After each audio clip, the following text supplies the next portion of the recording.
बरेलवी बताएं कि नहीं हमारे बुजुर्गों ने चूंकि गलत फतवा लगाया था, अगर वो माने, वो तो नहीं मानेंगे। मैं भी समझता हूँ कि वो गलत नहीं थे फतवे, मैं भी समझता हूँ कि वो गलत नहीं थे फतवे। अहले हक हमेशा हक की बात करते हैं, दोगला पॉलिसी नहीं करते। ये नहीं कि एक जगह पे बात कुछ कर दी और दूसरी जगह पे बात कुछ कर दी। और जो बंदा इस तरह का अमल करता है कि कहीं बात कुछ करता है कहीं जाके कुछ करता है, तो उसको दोगला पॉलिसी या मुनाफिकत कहा जाता है। और यही काम मोहम्मद अली मिर्ज़ा का है। इमाम अहमद रज़ा बरेलवी रहमतुल्लाह अलैह के ख़िलाफ़ प्रोपेगेंडा करने के लिए उनके फतावे और हुसामुल हरमैन को इस्तेमाल करता है लोगों को वर्गलाने के लिए कि देखो जी, आला हज़रत ने मौलाना अहमद रज़ा बरेलवी ने इतने सख्त फतवे दिए हैं, इनके फतावे देखें, हुसामुल हरमैन देखें, और हुसामुल हरमैन में देवबंदियों के ख़िलाफ़ ये फतवे मौलाना अहमद रज़ा बरेलवी ने दिए हैं, जबकि खुद उन फतावा जात की तस्दीक और तायीद भी करता है। खुद एक जगह पे इसने अपना बयान ये दिया है कि मैं उन फतावा जात को, उन फतवों को गलत नहीं समझता। मिर्ज़ा जब खुद उन फतावा जात को गलत नहीं समझता तो इसका मतलब ये कि इमाम अहमद रज़ा बरेलवी रहमतुल्लाह अलैह ने जो फतावे देवबंदी अकाबिरीन पे दिए हैं वो दुरुस्त हैं, वो सही हैं, वो दुरुस्त हैं। जब उनको गलत नहीं समझते, उनको दुरुस्त समझते हो, तो फिर हुसामुल हरमैन और आला हज़रत के फतावा जात के खिलाफ प्रोपेगेंडा करने का क्या मकसद है? ये है दोगला पॉलिसी। और ताज्जुब की बात यह है कि जिन इबारात के ऊपर इमाम अहमद रज़ा बरेलवी रहमतुल्लाह अलैह ने फतवे दिए हैं, उन इबारात को खुद मिर्ज़ा ने अपने रिसर्च पेपर नंबर 2A में जिक्र किया है। ये इसका रिसर्च पेपर नंबर 2A है। इसमें नज़रिया नंबर 9 आप निकाल लें। नज़रिया नंबर 9 के तहत अशरफ अली थानवी की किताब हिफ्जुल ईमान की इबारत को नकल किया है, और उलमा का नज़रिया नंबर 9 उसको जिक्र करके तो थानवी की इबारत को खिलाफ कुरान और खिलाफ हदीस साबित किया मिर्ज़ा ने। और इसी तरह ये इसका रिसर्च पेपर नंबर 2A और इसका पेज नंबर 4 है।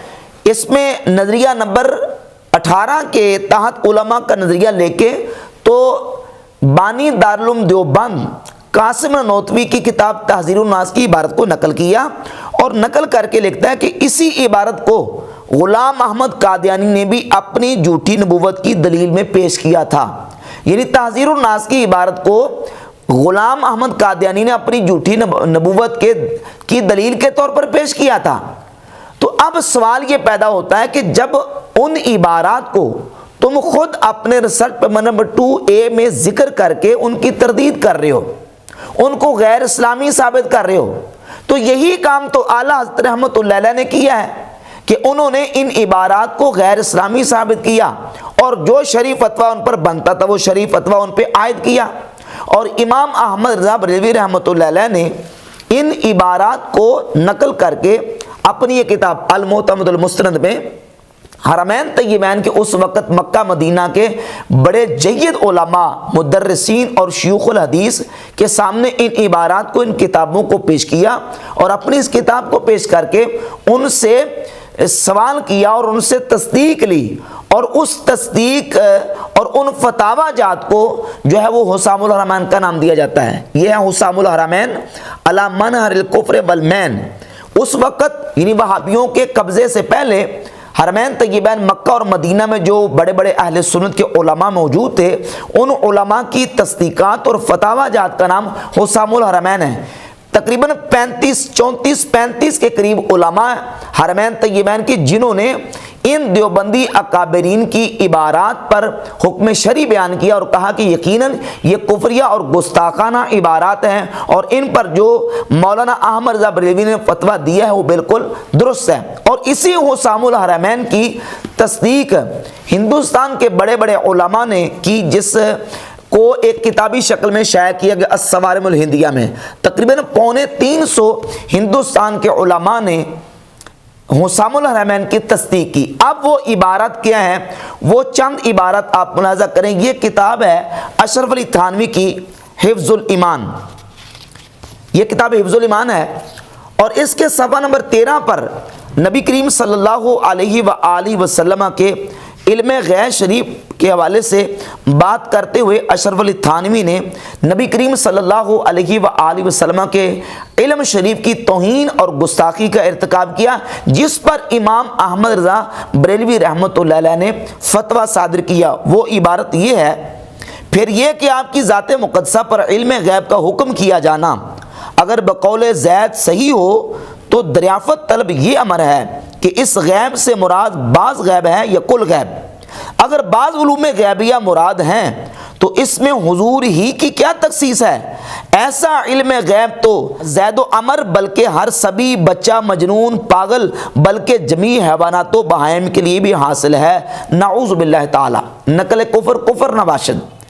इस इबारत में अशरफ अली थानवी ने रसूलुल्लाह सल्लल्लाहु अलैहि वसल्लम के इल्म पाक को, इल्म कसीर और वाफर को जानवरों और पागलों के इल्म के साथ तशबीह दी और यकीनन ये रसूलुल्लाह सल्लल्लाहु अलैहि वसल्लम के इल्म पाक की तौहीन और गुस्ताखी है। और इस पर इमाम अहमद रज़ा बरेलवी रहमतुल्लाह अलैह ने फतवा सादर किया जो कि बिल्कुल 100% हक बजानिब थे। और जो ना वो ताज्जुब की बात यह है कि खुद अशरफ अली थानवी के मुरीदों ने इस इबारत को पढ़कर अशरफ अली थानवी को लिखा। और क्या लिखा इसी किताब के अंदर सफ़ा नंबर 28 पर मौजूद है कि बादियों नज़र में सख्त सूए अदबी को मुशइर है। थानवी के मुरीद खुद लिखते हैं कि आपकी ये जो इबारत है ये देखने से फ़ौरन इंसान की जो नज़र जब जाती है इस इबारत की तरफ तो फ़ौरन ज़हन जो है वो बेअदबी और गुस्ताखी की तरफ जाता है, लिहाजा आप इससे रुजू कर लें, तौबा कर लें। लेकिन थानवी साहब ने इससे रुजू और तौबा नहीं किया। और दूसरी इबारत जो खुद मिर्ज़ा ने अपने रिसर्च पेपर नंबर 2A में जिक्र की है नज़रिया नंबर 18 के तहत, वो है तहज़ीरुन नास की। अब ये तहज़ीरुन नास किताब है कासिम ननोतवी की, जो दारुल देवबंद के बानी शुमार किए जाते हैं देवबंदियों के यहाँ। इस किताब में कासिम ननोतवी ने एक सवाल का जवाब देते हुए लिखा सवाल नंबर 41 पर कि, और वो सवाल क्या था, पहले सवाल सुने। सवाल ये था, उसका खुलासा ये है कि 7 आसमान और 7 ज़मीनें हैं और हर ज़मीन में एक असर मिलता है। एक रिवायत है जिसमें ये जिक्र है कि हर ज़मीन में एक आदम है तुम्हारे आदम की तरह, एक नूह है तुम्हारे नूह की तरह, और एक इब्राहीम है तुम्हारे इब्राहीम की तरह, और एक ईसा है तुम्हारे ईसा की तरह, और एक नबी है तुम्हारे नबी की तरह। यानी नबी करीम सल्लल्लाहु अलैहि वसल्लम की मिसल बाकी 6 ज़मीनों में भी हुजूर की मिसल मौजूद है।